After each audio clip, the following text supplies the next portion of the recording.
Order. Questions to the Prime Minister. Karen Smith. Question 1, Mr. Speaker. The Prime Minister. Thank you, Mr. Speaker. This morning I had meetings with ministerial colleagues and others, and in addition to my duties in this House, I shall have further such meetings later today. Aaron Smith. People in Bristol South look forward to their share of the government's promised 3 million apprenticeships, but they question how this is going to happen. On the eve of National Apprenticeship Week, can the Prime Minister tell us, does he have a delivery plan, or is he making it up as he goes along? We achieved 2 million in the last Parliament. We're confident of achieving 3 million in this Parliament. We do have a delivery plan. It's based on large companies continuing with their plans for apprenticeships. We want small companies to do more. We want the public sector to join in with larger apprenticeship plans, and we regularly review progress towards the target. James Berry. Mr. Speaker, many of my constituents get the train into central London every morning for work, and they are concerned about the terrorist threat posed by Daesh here in the capital. Can my right honourable friend update the House on progress being made in tackling the source of that threat in Iraq and in Syria? Minister. I totally understand what my honourable friend said, and it was very striking what Assistant Commissioner Mark Rowley said last week about the dangers that we face. What I would say to him is that domestically we're protecting counter-terrorism policing and investing in our intelligence and security services, as we did in the last Parliament. In terms of Iraq and Syria, we are making good progress at pushing Daesh back, so this is something we need to do both domestically and overseas. But I have to say, Mr. Speaker, I was completely appalled to see yesterday that the Labour Party has readmitted someone to their party who says, and I believe, that the 9/11 suicide bombers, and I quote, must never be condemned, and belongs to an organisation that says we defend the Islamic State in Syria and Iraq. Those are appalling views, and I hope the Leader of the Opposition will throw this person out of the party rather than welcoming him in. Corbyn.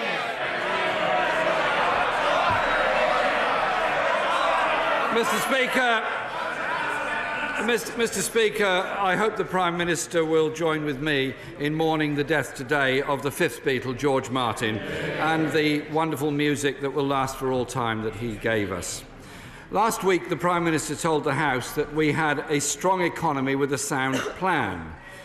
If the economy is so strong, then why this week has he forced through a £30 per week cut, hitting some of the poorest disabled people in the country?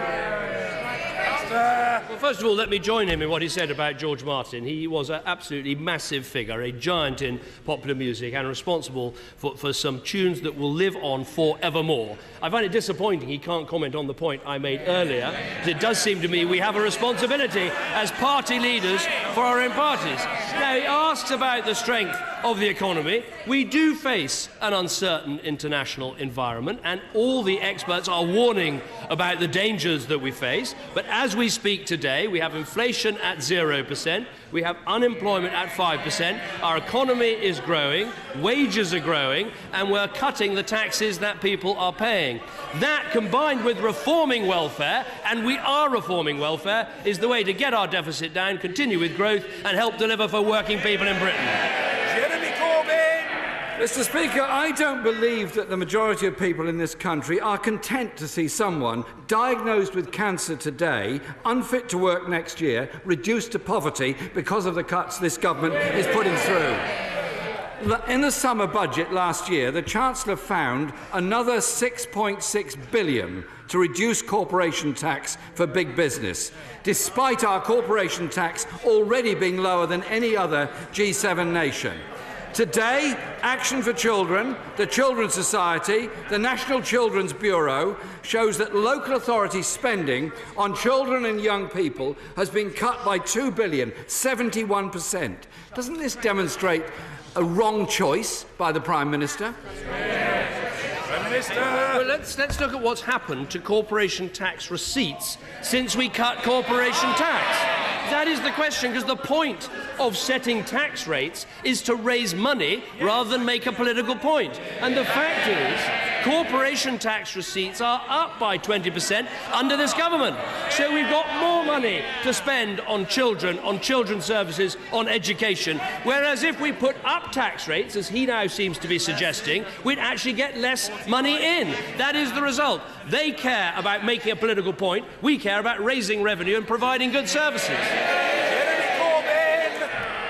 I ask a question, Mr. Speaker. If there is more money available to be spent on children's services, why are there another 500,000 children living in poverty in Britain because of the policies of his government?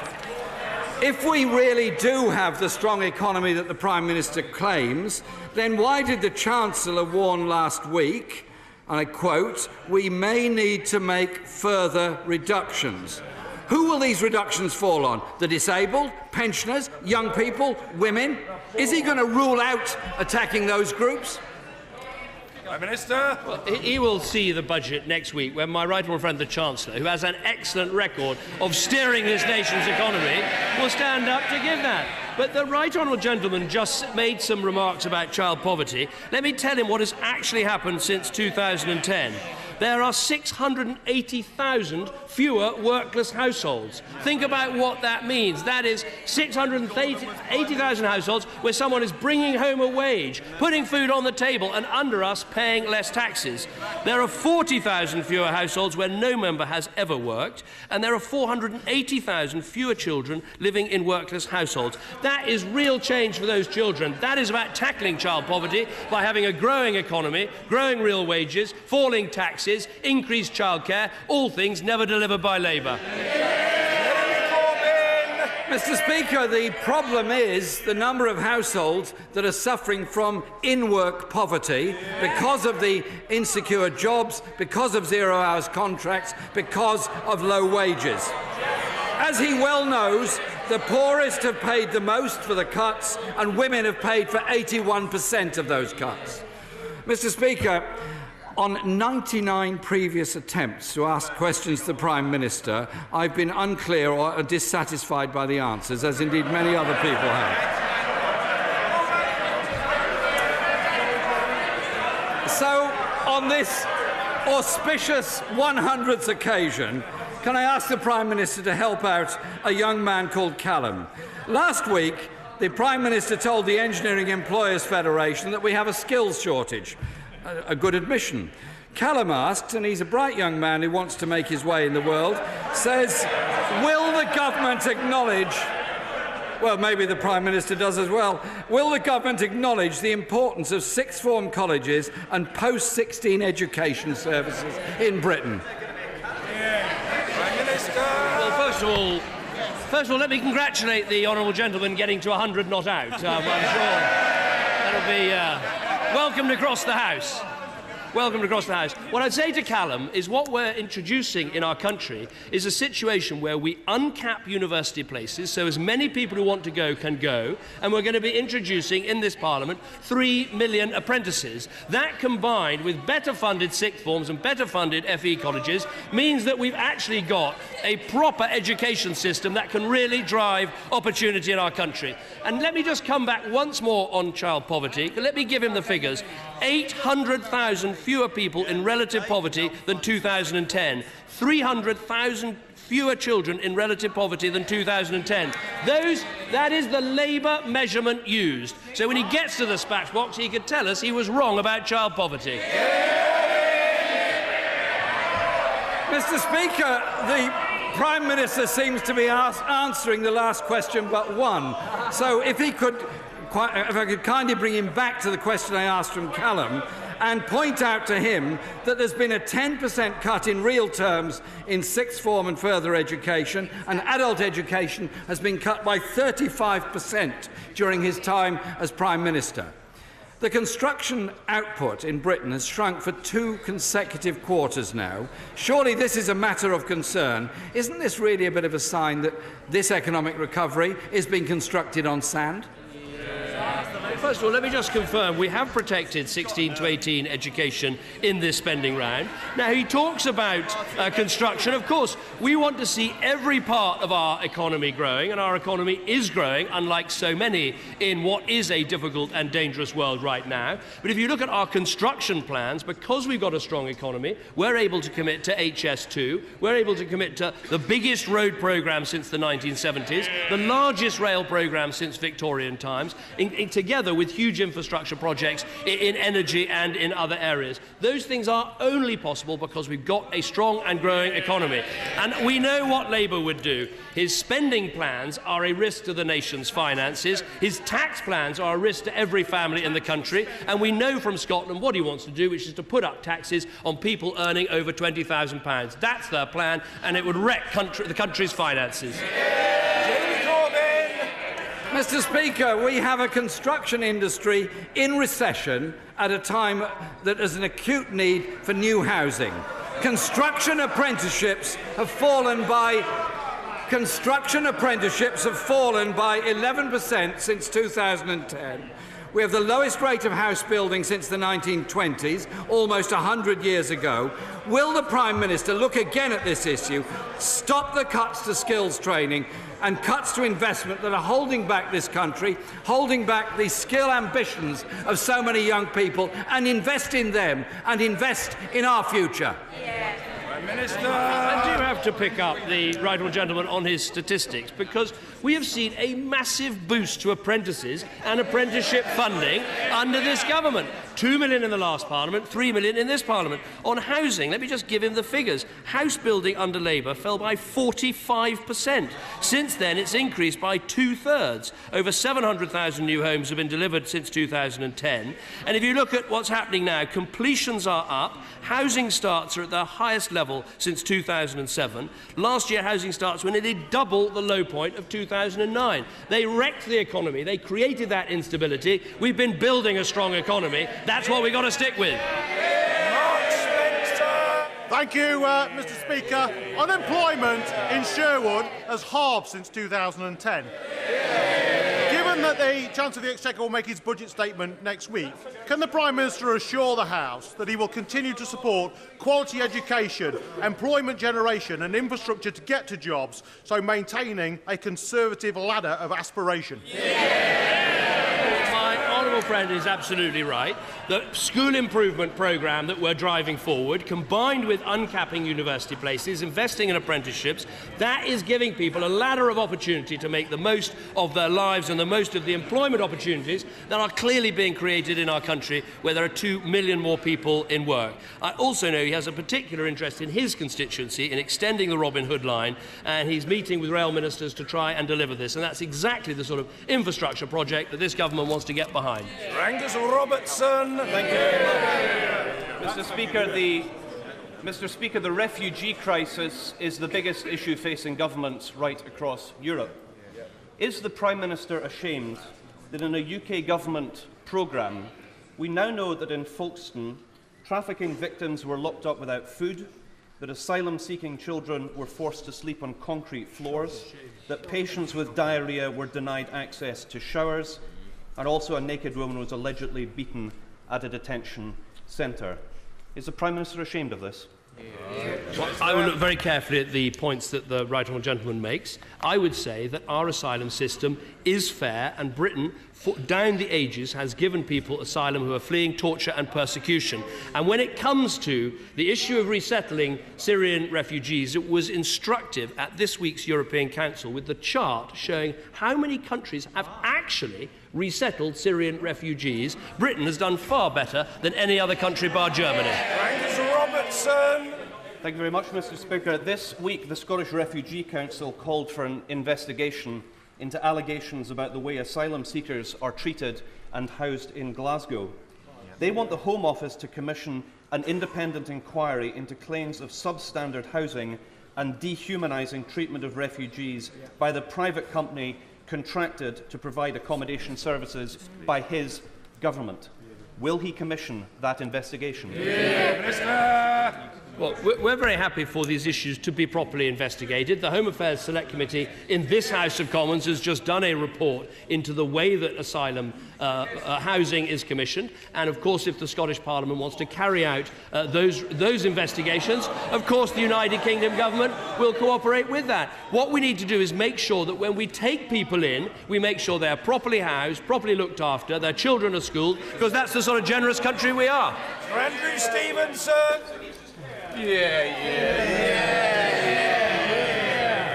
Thank you, Mr. Speaker. I welcome the government's excellent See Potential initiative to encourage employers to hire ex-offenders.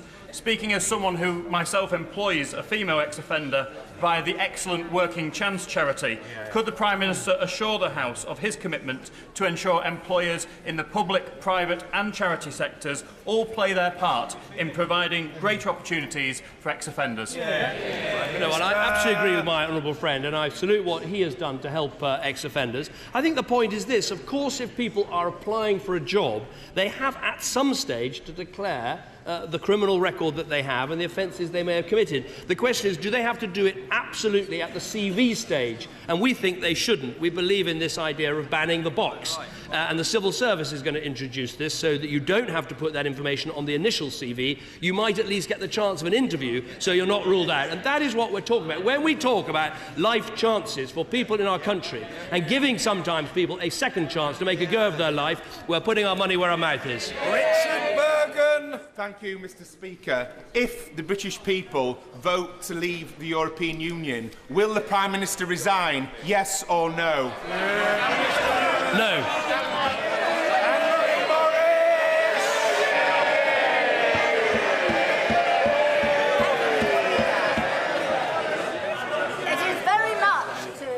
Government's credit that over 2 million jobs have been created since 2010.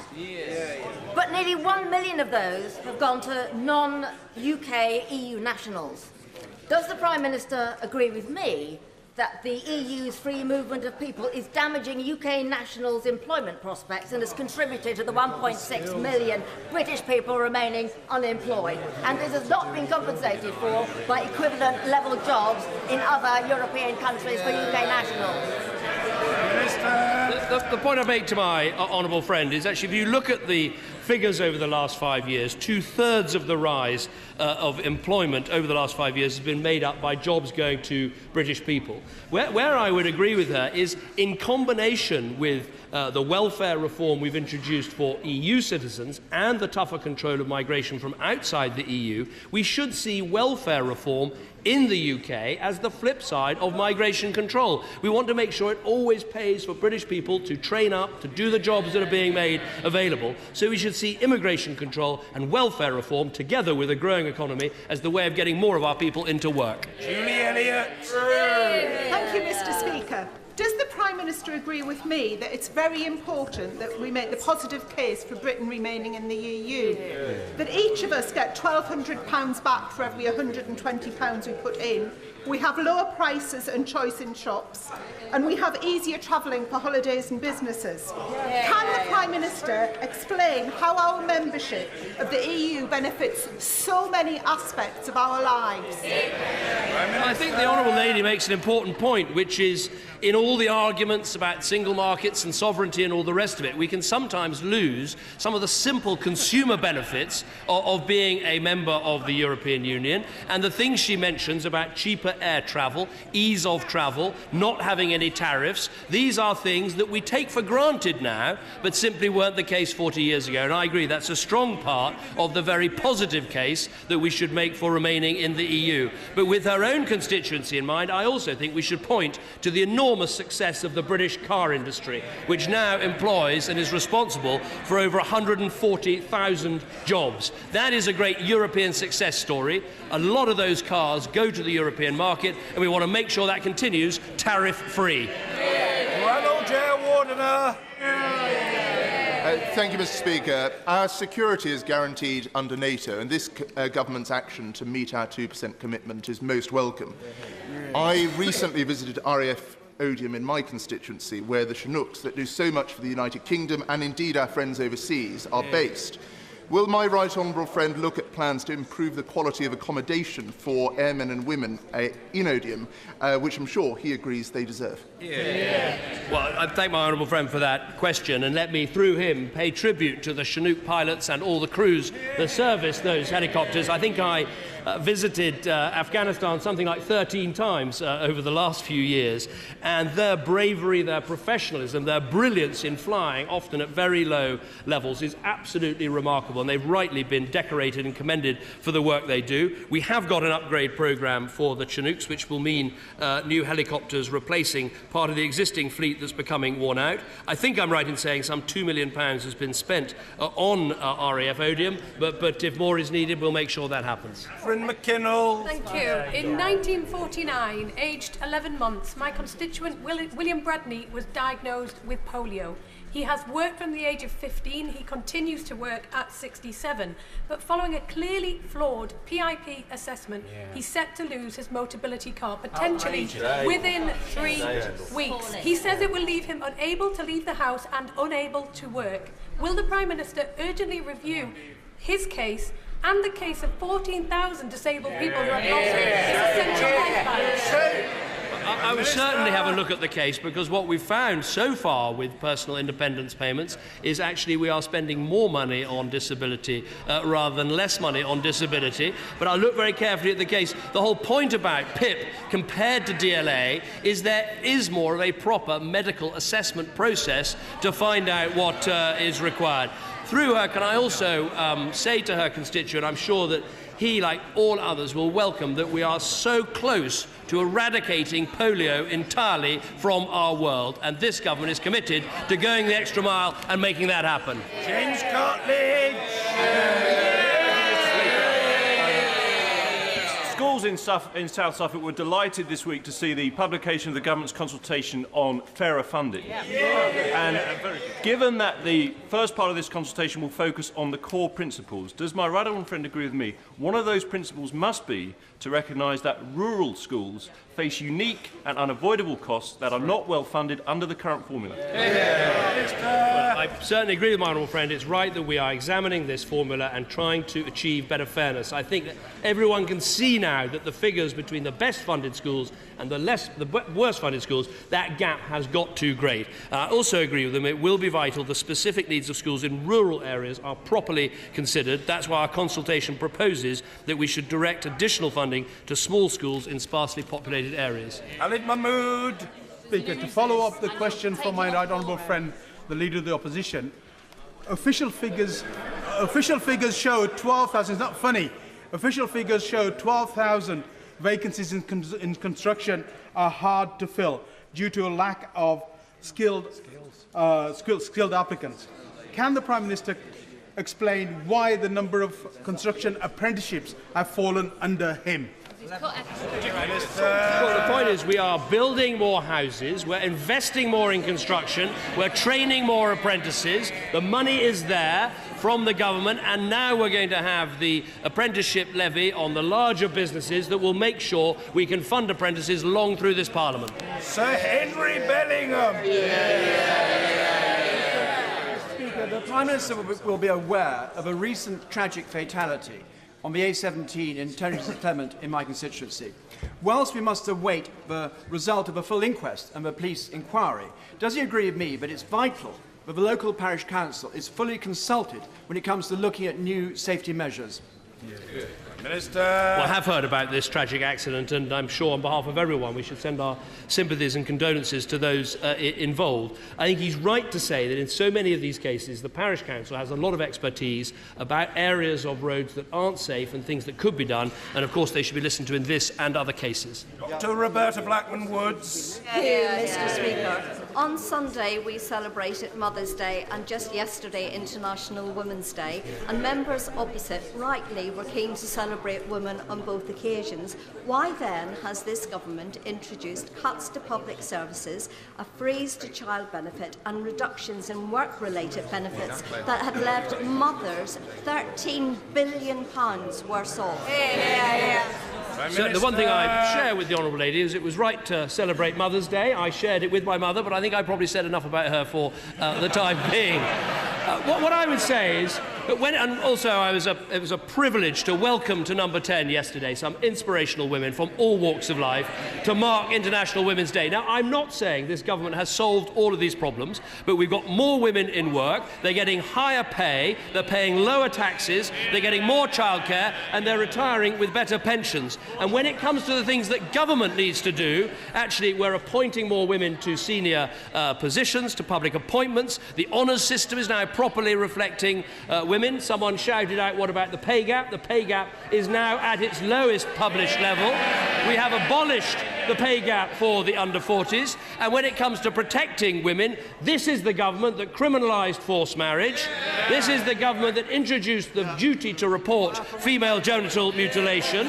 This is the government that set out a specific domestic violence measure. All of these, we introduced Clare's Law so people can find out about violent partners. I accept there's more to be done, but let me say this to the Labour Party. One thing you could help with: no more segregated political meetings. Let us end the process of having people with bigoted religious views treating women as second-class citizens. I think you should all take the pledge: no more segregated meetings.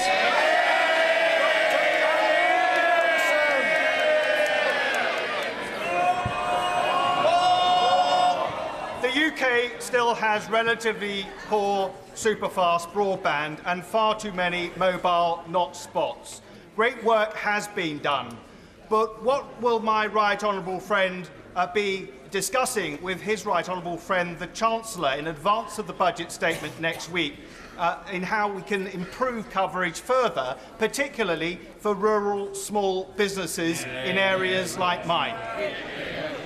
I think my honourable friend is absolutely right to raise this. Since 2010, we've nearly doubled the number of homes and businesses with superfast broadband. We are on track for the 90 and 95% targets, but there's clearly no more that needs to be done. And I think this is something for members right across the House. 10 years ago, I think we were all rather guilty of leading campaigns against masts and all the rest of it. Our constituents now want coverage for the internet, they want coverage for mobile phones. We need to make sure that we change the law in all the ways necessary to make sure the wayleaves are granted, the masts are built, we increase coverage, and we make sure everyone is connected to the information superhighway. Martin Day!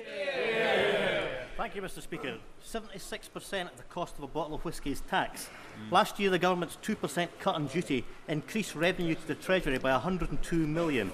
Will the Prime Minister accept that one of our greatest export products is taxed too much, and will he join in me and the Scotch Whisky Association in calling for a further 2% reduction in duty in this year's budget? Well, my right honourable friend the Chancellor and I have consistently backed Scotland, Scottish whisky and this vital industry. But let me just say this to him: on the day that the profit and loss account comes out for Scotland, you can see there is a £15 billion gap that Scotland would face if it was outside the United Kingdom. I dread to think what taxation would be had to be levied not just on whisky but on petrol, on work, on incomes, on homes. That's the prospect of life outside the United Kingdom. That's why I'm so glad we voted to stay together.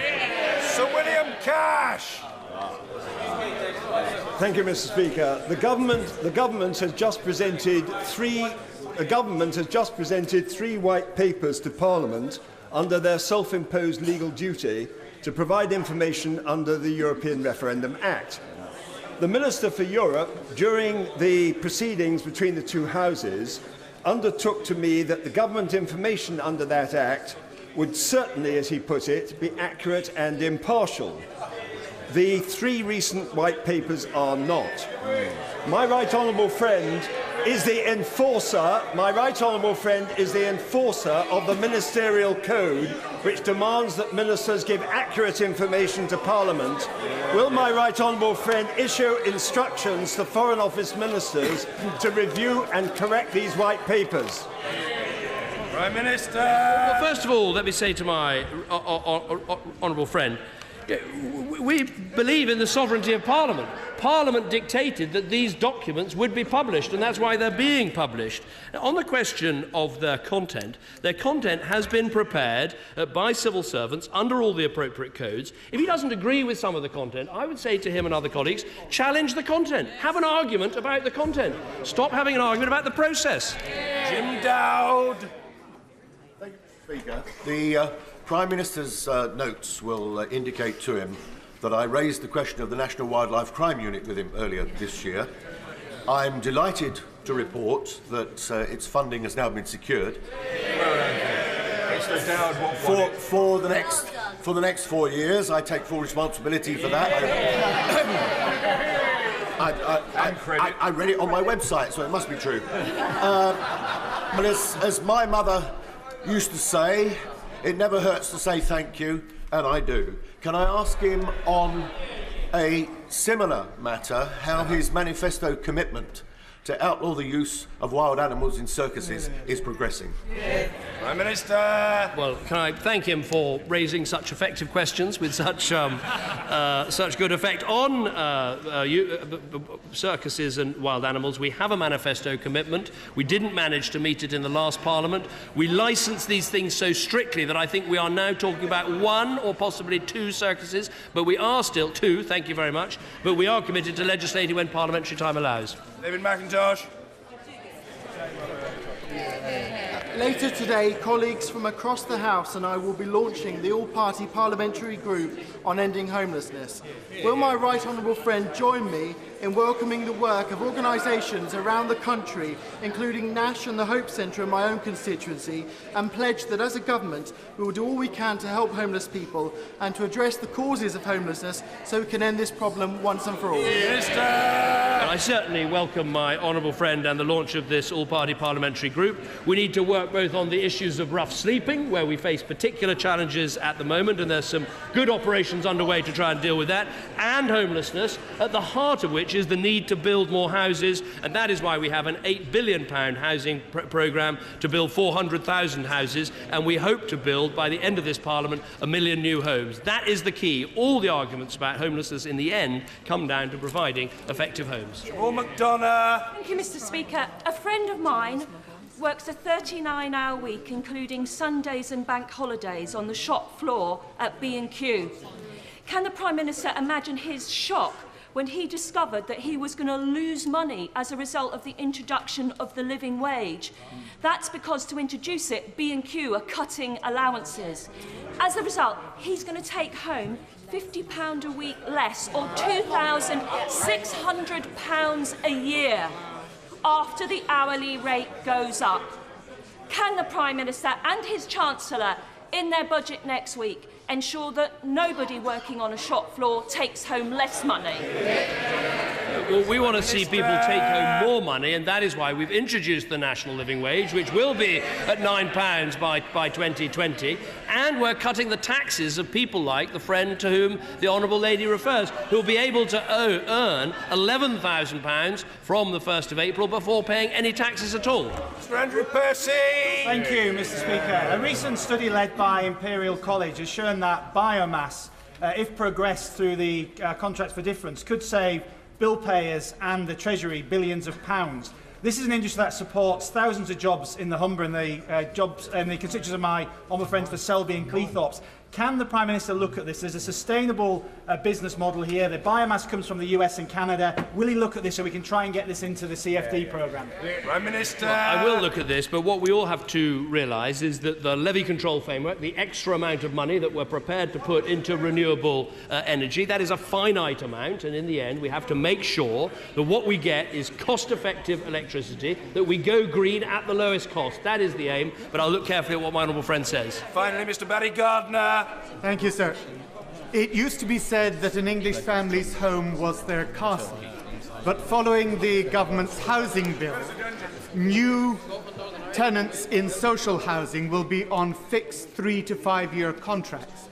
Does the Prime Minister think that it's right that a student beginning their secondary education may face eviction at the very time they come up to their GCSEs and A-levels? We want for more people for their home genuinely to be their own, which is why we're extending the right to buy from council tenants to housing association tenants, so that millions of people will be able to own their own home. As for future tenancies, we want to make sure that social housing is there for the people who need it most. No current tenant is going to be affected, but that's why we think this housing bill will see more homes built, more homes owned, more homes rented, and will be good for housing in our country. Order!